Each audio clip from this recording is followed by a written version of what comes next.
Men sizden so'rab baqay. Agar bu muborak oyda nafsingiz tavbaga harakatlanmasa, qachon harakatlanadi? Agar bu rahmat oyida Allohga yuzlanmasangiz, qachon yuzlanasiz? Bugunmi atrofimizga qarab baqayli. Gunohlar tufaylidan jamiyatda buzuqchilik texmi oshmoqda. Barakat ko'tarilib ketmoqda. Kishilarning turmushi kundan kunga qiyinlashmoqda. Agar gunohsiz payg'ambarimiz shuncha ko'p tavba qilgan bo'lsa, siz va men qanchalik tavba qilishimiz kerak? Hammamiz diqqat qilaylik.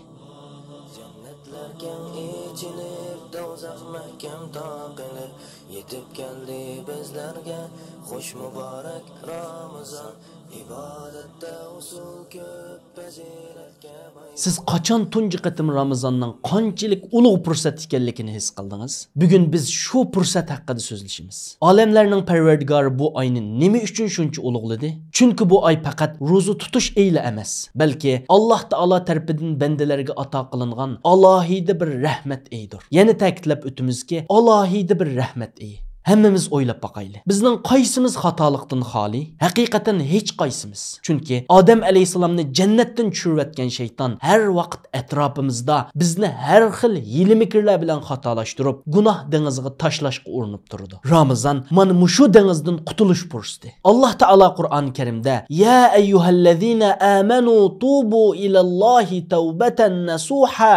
Ey mu'minlar, Allohga samimiy tavba qilinglar. Parvardigoringlar sizlarning gunohlaringlarni kechirib, ostidan o'stanglar eqib turadigan jannatlarga kirgizishi mumkin degan. O'ylab baqing, bu nima degan katta va'da? Nima degan katta kengchilik? Alloh taolo nima degan mehribon, nima degan sabrchan? U bandalarga o'ziga yaqinlashtiradigan hamma narsani tayyorlab berdi. Yana bir o'ylanishga tegishli bir savol. Undaqda nima uchun payg'ambarimiz Muhammad sallallohu alayhi va sallam kuniga 100 qatim istig'for aytadi? Payg'ambarimiz: "Ya ayyuhan nas tubu ilalloh fa inni atubu fil yawmi 100 marra." Ey xaloyiq, Allohga tavba qilinglar. Men har kuni 100 qatim tavba qilaman degan. Agar gunohsiz payg'ambarimiz shuncha ko'p tavba qilgan bo'lsa, siz va men qanchalik tavba qilishimiz kerak? Hammamiz diqqat qilaylik. Ati tavba qilma, o'gin tavba qilma, indil tavba qilma deb shaytonning dipiga usul o'ynab tavbangizni kechiktirmang. Chunki siz o'z hayotingizga mu kepil bo'la olmaysiz. Balkim ati emas, bugun, hatto mushu soatda ajalingiz kelib qolsa-chu. Tarixga qaraydigan bo'lsak, Nuh alayhisalomning qavmi Tufan balasida g'arq bo'ldi. Hud alayhisalomning qavmi dahshatli bo'ronda halok bo'ldi.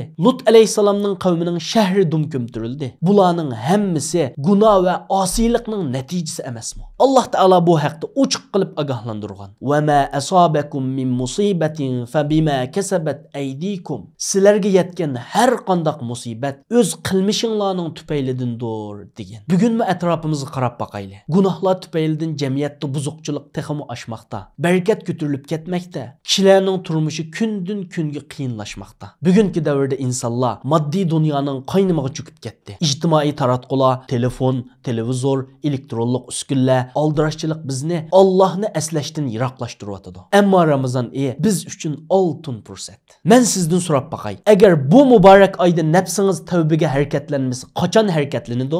Agar bu rahmat oyida Allohga yuzlanmasangiz, qachon yuzlanasiz? Bu savollarni o'ylanib baqing. Undaqda haqiqiy tövbe qilmoqchi bo'lsangiz 3 tane asosliq sharti bor. Birinchi shart: gunohdan butunlay qo'l uzish, darhol tashlash. Ikkinchi shart: gunohlarga chin qalbidan pushaymon qilish. Uchinchi shart: qayta gunoh qilmaslikka qat'iy bel bog'lash. Boshqalarning haqqiga munosabatli gunoh bo'lsa, to'rtinchi shartmi qo'shiladi. U bo'lsa-mu haqni egisiga qaytirish yoki haq egisidan halollik so'rash. Shunga diqqat qiling. Hasan Basri rahimahulloh ilgirki oyatda deyilgan an-nasuh degan ilgiri yaxshi ko'rib qilgan shu gunohlarni endi qattiq yomon ko'rish, shu gunohlarni asliga vaqtda mag'firat talab qilishdir deb tafsir qilgan. Shunga samimiy tavba qilmoqchi bo'lsangiz, muhim bir nuqta bor. U bo'lsa-mu gunoh qilgan sharoitingizni darhol o'zgartiring. Sizni gunohga yetilgan kishi odishingiz bo'lsa, uningdan yiroqlashing. Agar xizmat o'rningiz bo'lsa, uni o'zgartiring. Agar kino, filmlar yoki o'yin tomoshalar bo'lsa, ulardan voz keching. Hatto g'ayvat qiladigan qahvaxonalaringiz bo'lsa, u yerlarga bormang. Hozir qadar nurg'un qatim tavba qildim,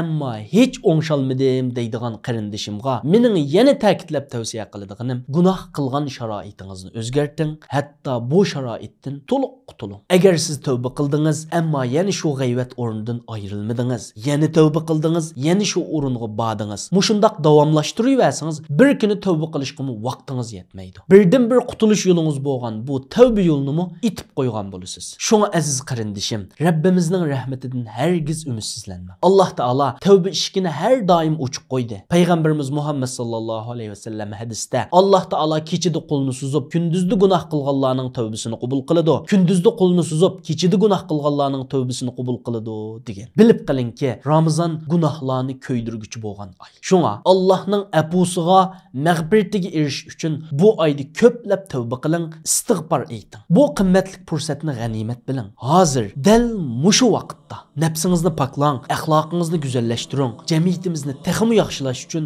bu oltin fursatni qo'ldan bermang. Alloh taolo barliq musulmonlarning tavbasini qabul qilsin, gunohlarini kechirsin, Ramazonning barakatidan to'liq bahramand qilsin. Amin.